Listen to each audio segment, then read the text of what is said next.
Código de Defesa do Consumidor, como lei complementar, tem como fatores fundamentais os direitos do consumidor e a busca da justiça social. O Código é sinônimo da nova cidadania social. Com isso, cada vez mais consumidores e fornecedores percebem as regras jurídicas que disciplinam as relações de consumo como uma realidade. Hoje vamos discutir no programa Cidadania em Pauta os direitos, a proteção e a defesa do consumidor. O nosso convidado é o advogado Jonair Nogueira Martins, que já foi diretor do PROCON de Araçatuba. Queria agradecer aqui a sua presença.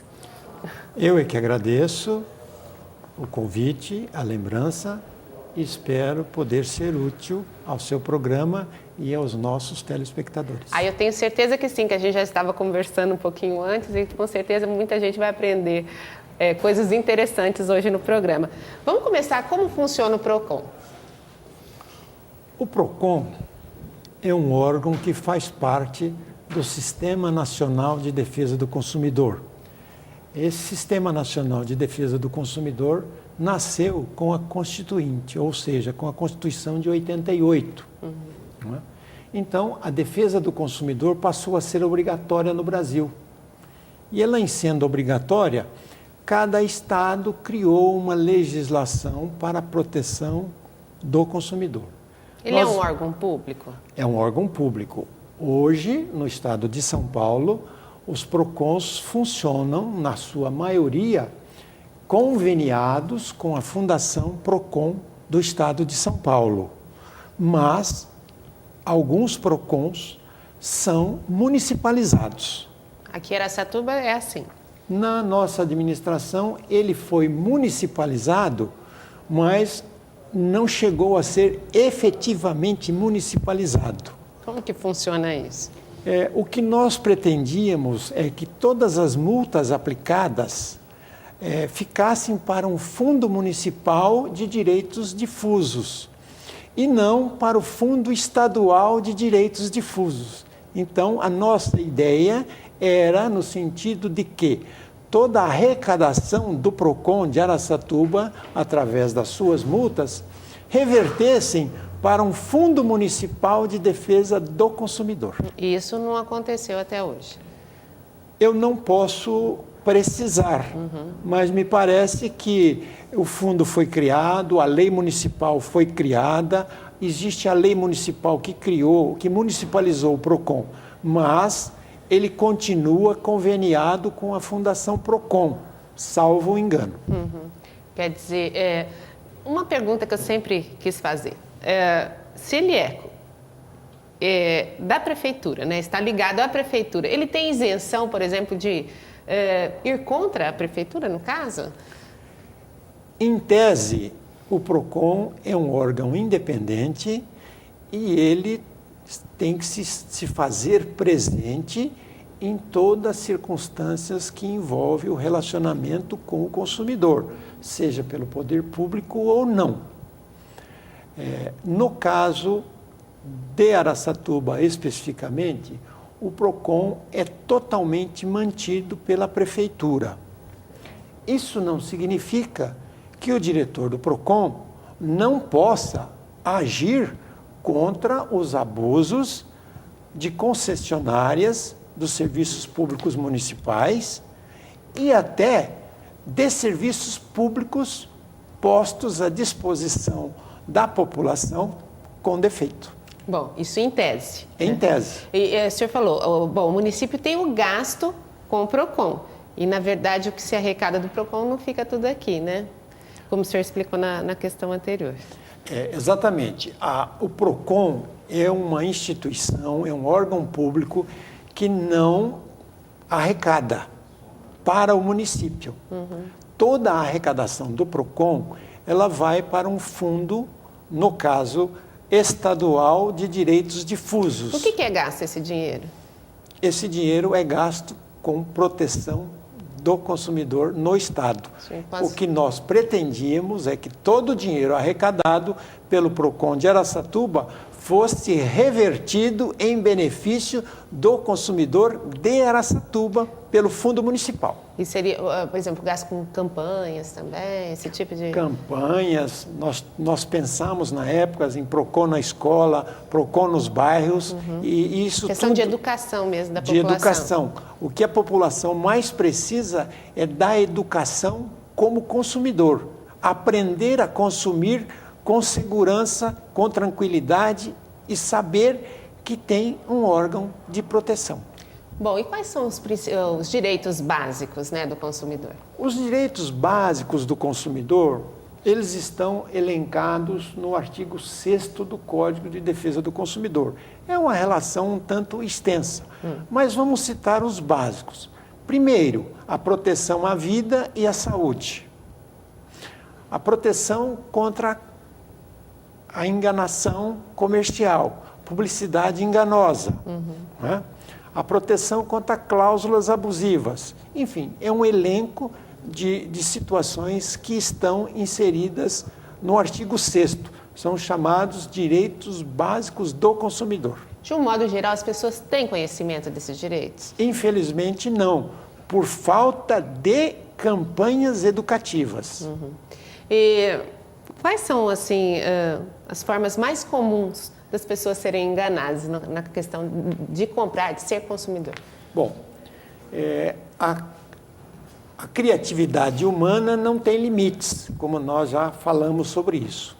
A engenhosidade dos comerciantes, ela é realmente muito grande e a intenção sempre é obter vantagem. No Brasil, a história do levar vantagem prevalece. É muito forte, né? Enraizado. É muito forte, é enraizado. Então, o consumidor precisa estar familiarizado com os seus direitos. Então, o que o consumidor precisa? Ele precisa conhecer. E ele só vai conhecer os seus direitos com campanhas educativas, que devem ser feitas nas escolas, enfim, em todos os lugares públicos. Ó, o senhor trouxe aqui o Código de Defesa. Ele é difícil de entender? Qualquer pessoa pode entender?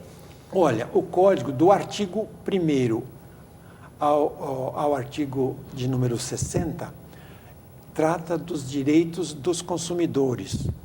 Os outros artigos do Código tratam da defesa do consumidor em juízo, das ações coletivas, das infrações penais. Então, esses artigos, do número 1 ao número 60, são de fácil entendimento. Qualquer um pode entender. Principalmente o artigo 6º, que trata dos direitos básicos do consumidor, e o artigo 51, que trata das cláusulas abusivas dos contratos. Bom, e que tipo, nessa relação de consumo, que tipo de situações são mais comuns? Assim, que as pessoas são realmente enganadas na compra. O senhor poderia citar aí algumas? As compras de produtos eletroeletrônicos, o maior golpe são aplicados pela indústria do eletroeletrônico, entre aspas, o comerciante. O comerciante oferece 2 máquinas idênticas, certo? Só que com configurações diferentes, e o consumidor não sabe a configuração interna da máquina. Então, ele pensa estar comprando um computador de última geração, quando, na verdade, ele está recebendo um computador de inferior qualidade. Isso é um exemplo. Um outro exemplo onde os consumidores são muito enganados são com relação a aparelhos de som. Também acontece a mesma coisa. Uma outra circunstância muito comum do consumidor ser enganado é com relação à variedade de modelos de veículos que nós dispomos no Brasil. Vamos explicar direitinho isso daí. Por exemplo, vários veículos com pequenas mudanças, né? Exato. Assim, e isso é uma questão para tirar dinheiro das pessoas mesmo? Exatamente. Só no Brasil que existe a variedade de modelos. LX, SX, DX, BX, Nos Estados Unidos, por exemplo, todos os veículos são iguais, são padronizados. Então, aqui no Brasil, criaram essa variedade de modelos com a finalidade única e exclusiva de enganar o consumidor, entre aspas. Por quê? Um tem ar-condicionado, o outro não. Um tem roda larga, o outro não. Enfim, o veículo não é mais um veículo básico. O veículo básico não existe mais. Então, isso não deixa de ser uma forma de enganar o consumidor, apesar de estar aparente. Sim. Mas é uma engenhosidade do comércio mundial. Mas aí o consumidor tem como reclamar desse tipo de... Infelizmente, não. Não. Por que que não? Porque ele está vendo o que ele está adquirindo. Sim. Então, está claro ali, está né? claro, ele está comprando um modelo LX, que tem ar e direção.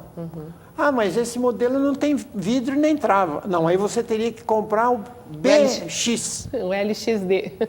E isso são circunstâncias que dificultam o entendimento do consumidor. Agora, o senhor falou uma questão muito perigosa, assim, até a questão do computador. A pessoa vai lá e compra um computador com aquelas configurações X lá, né? E chega em casa e aquelas configurações não são aquelas que ele comprou, que ele pagou. Mas aí, então, ele foi enganado, realmente. Aí tem como questionar essa compra? Veja bem, quando acontece isso, o consumidor não sabe o que tem dentro do equipamento. O equipamento vai funcionar normalmente, mas ele, consumidor, comprou um produto de melhor qualidade. Então, ele só vai perceber isso quando tiver algum problema técnico.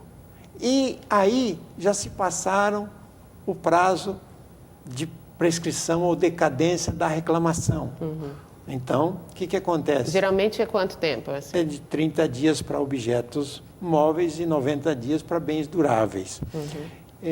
Então, o que acontece? Se na nota fiscal estiver discriminada a configuração, ele tem o direito, não importa se ultrapassados os 90 dias, de buscar os seus direitos.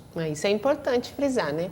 Então, quando a pessoa comprar um computador, ela tem que saber a configuração do computador e que ela esteja colocada na nota. Na nota fiscal. Por quê? Se o computador não conter aquela especificação e depois de 6 meses apresentar um defeito, e então perceber-se que houve uma substituição de, por exemplo, de HD, de memória. Então, o que acontece? Mesmo esse vício estando oculto, ele tem o direito ao ressarcimento, digo até, a substituição da máquina. É importante também que a pessoa chame alguém que conheça, né, do equipamento, até para fazer uma revisão quando compra, né?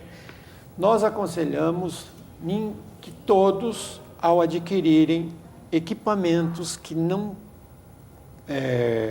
tenham, aquelas pessoas que não têm conhecimento pleno daquilo que estão comprando, que busquem o auxílio de um técnico. Bom, ficou provado que a empresa agiu de má fé. Comprei um computador e veio outro para mim. E aí, o que acontece com essa empresa? Eu posso fazer alguma coisa? Ela vai ter que pagar por essa ação errada, vamos dizer assim? Eu queria que o senhor me respondesse depois do intervalo. A gente vai dar uma paradinha e volta já já.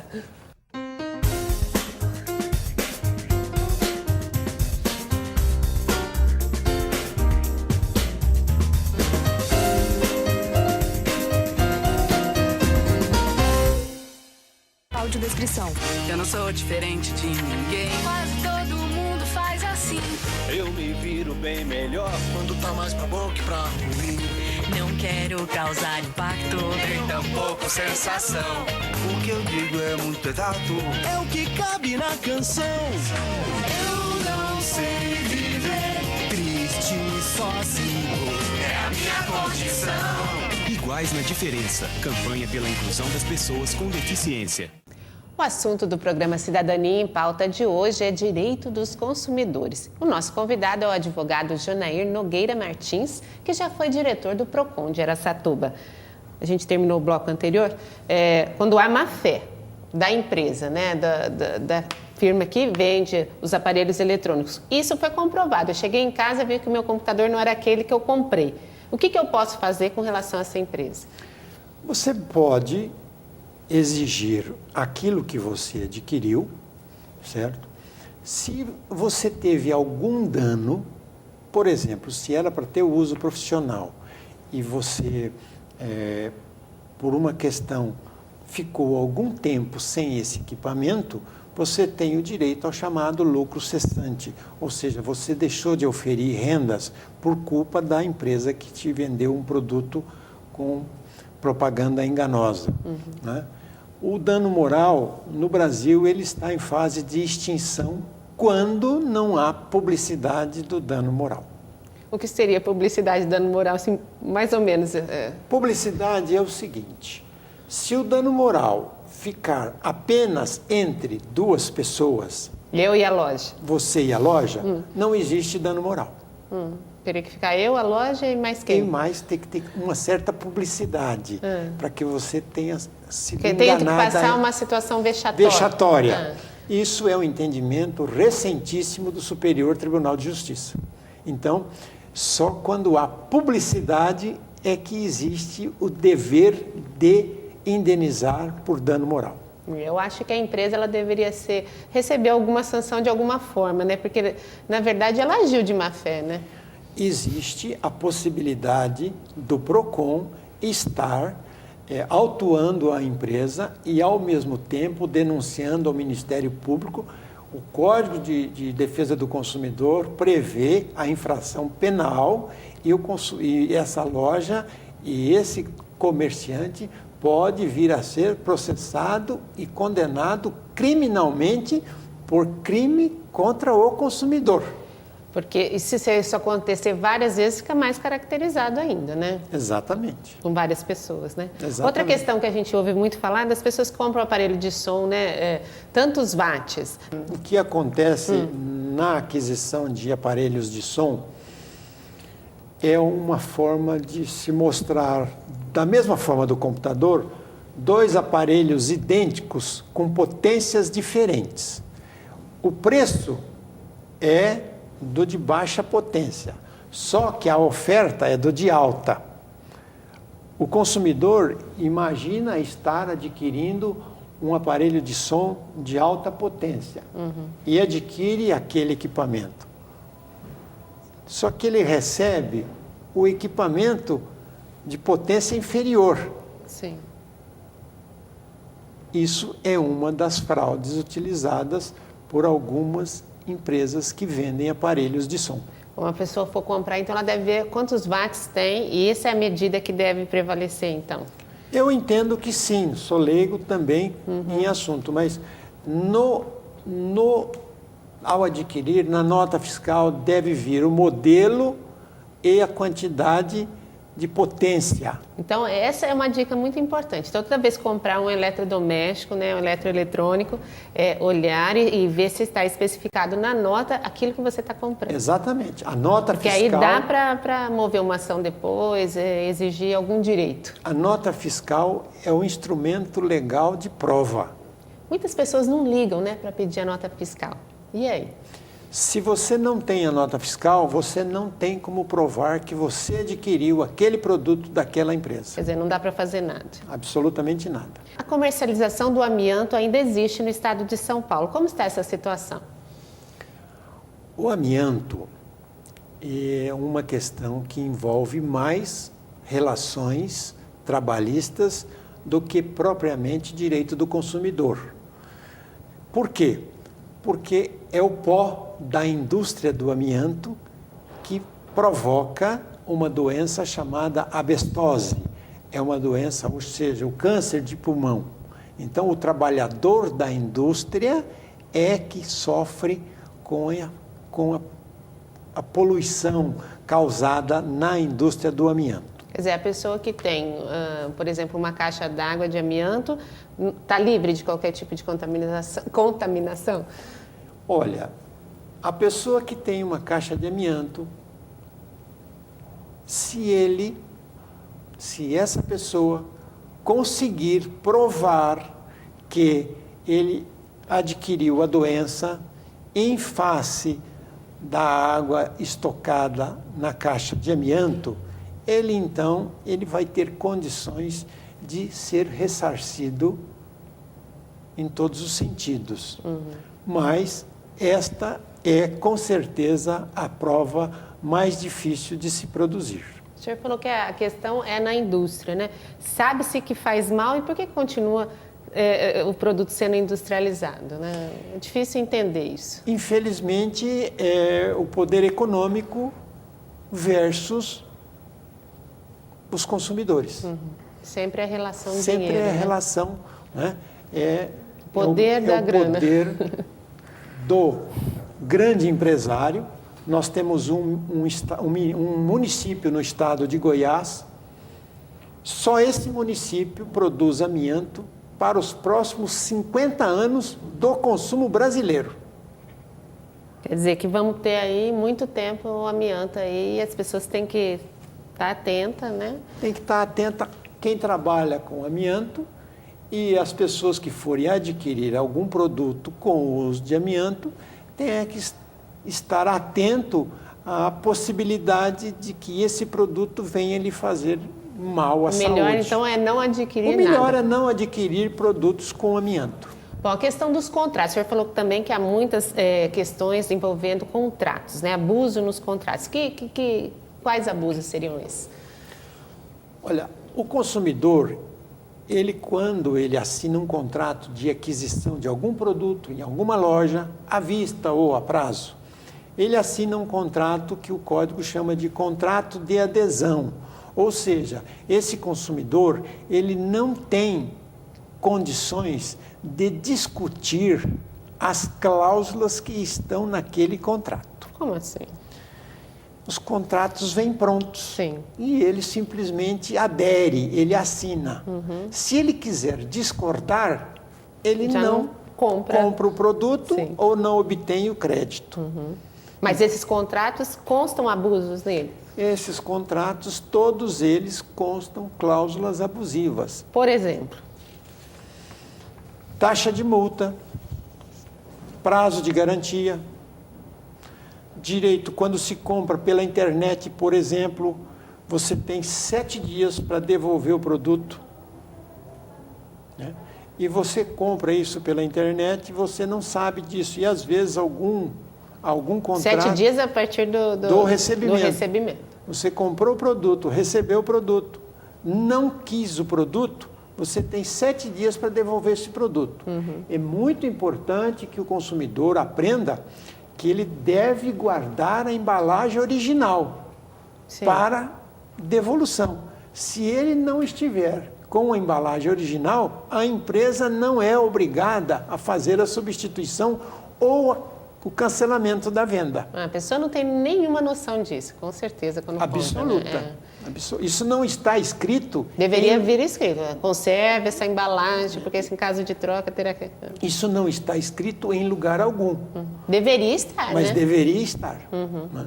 A questão das escolas também é um assunto polêmico, né? Tem muitas reclamações com relação às escolas? Olha, as maiores reclamações junto aos PROCONs, eu acredito que ainda continua sendo, são serviços de telefonia móvel e fixa, serviços de compras pela internet, reclamações de bancos e de serviços públicos.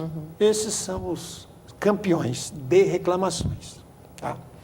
As escolas, no início do ano, também passam a ser constantemente acionadas pelos órgãos de proteção do consumidor em face de algumas exigências de matrícula, de material, e isso tudo, então, também causa um afluxo de muita gente aos órgãos de proteção e defesa do consumidor. Algumas escolas costumam usar um chamado desconto por pagamento pontual. Sim. Que, na realidade, Não é desconto, isso chama-se, juridicamente falando, sanção premial. E é proibido por lei. Ah, quer dizer que é proibido? Isso todas as escolas fazem. Na verdade, ela não está te dando desconto, ela está te cobrando uma multa a mais. Sim. Então, ela está te cobrando, se você não pagar no dia, Aquele- 10% mais os 2% que é a multa legal. Sim. Mais os juros de mora. É como o senhor falou, a mente humana consegue inventar milhões de coisas, né, para conseguir tirar mais dinheiro das A pessoas. Né? criatividade humana não tem limites. E quando se trata... Quer dizer, a pessoa está achando que está tendo um desconto e, na verdade, quer dizer, ela passou daquele dia, ela está pagando um juros super abusivo, né? Ela está pagando uma multa, multa, né? de 12% quando ela só poderia pagar 2%. Deixa eu perguntar uma coisa para o senhor. Esse código, ele funciona em qualquer lugar que se faça venda? Por exemplo, no camelódromo. Isso vai funcionar? Se o camelódromo emitir nota fiscal, ele é obrigado a atender às normas do Código de Defesa do Consumidor. Então, as pessoas que vão à procura dos produtos de camelódromo, normalmente vão sabendo que os produtos do camelódromo são produtos de uma outra categoria, de categoria inferior, são produtos importados e que não oferecem a segurança necessária. E é muito comum os brinquedos serem nocivos às crianças. É um dos pontos principais. O brasileiro precisaria estar atento. Quer dizer, a especificação para crianças de 0 a 3 anos, de 3 a... É isso que não é certo? Não é certo e esses brinquedos causam mal à saúde ou até pode causar algum dano físico a essas crianças, né? um acidente. Então, isso é uma reclamação. Os eletroeletrônicos, todos eles, a procedência são duvidosas. Então, quem procura o camelódromo, que é aquele órgão não oficial, ele está sujeito a quê? A comprar um produto sem qualidade. Olha, infelizmente o nosso tempo está esgotado. Eu queria saber o seguinte, eu faço uma compra, qualquer que seja, eu tenho a nota fiscal, eu posso até quando desistir dessa compra? Olha, desistência da compra só se você comprar à distância. Sim. Pela internet, por telefone, ou se o vendedor bater na porta da sua casa. Aí, então, você tem 7 dias para cancelar a venda. Se você adquirir um produto numa loja, chegou na sua casa, você não gostou daquele produto, ele é perfeito, mas você não gostou, o comerciante não é obrigado a substituí-lo ou a cancelar a venda e compra. Não, eu tenho que ficar com o produto. Você tem que ficar com o produto. E se ele vier com algum defeito, quanto tempo eu posso... Se ele vier com defeito, em se tratando de vícios aparentes, você tem 30 dias em bens de pouca durabilidade e de 90 dias de bens duráveis. Até 90 dias? De bens duráveis. Mas, se for um vício oculto, por exemplo... Por exemplo. O defeito no computador, Sim. o defeito no aparelho de som, certo? Isso chama-se vício oculto. Então, o prazo decadencial começa a correr a partir da data que você tomou conhecimento da existência do vício oculto. E como eu provo isso? É muito fácil. Num caso de vício, isso tem acontecido muito hoje com veículos. As empresas vão criando situações para que aquele produto passe a garantia. Tá? Então, se você tiver a prova de que você reclamou desse produto e é um vício oculto, não importa se está ou não na garantia. A empresa é obrigada a fazer a substituição. Então, vamos entender. O consumidor tem que saber seus direitos, que estão aqui no Código do Consumidor, e tem que exigir nota fiscal, tudo documentado. O documento e o conhecimento dos direitos são as principais armas, é isso? Exatamente. Em primeiro lugar, não comprar aquilo que não conhece sem a ajuda de alguém que conhece. Segundo lugar, comprar e exigir a nota fiscal discriminadamente aquilo que comprou quando o conteúdo é interno, não é aparente. Certo? E terceiro, ter sempre em casa um Código de Defesa do Consumidor e aprender a ler do artigo 1 ao 60.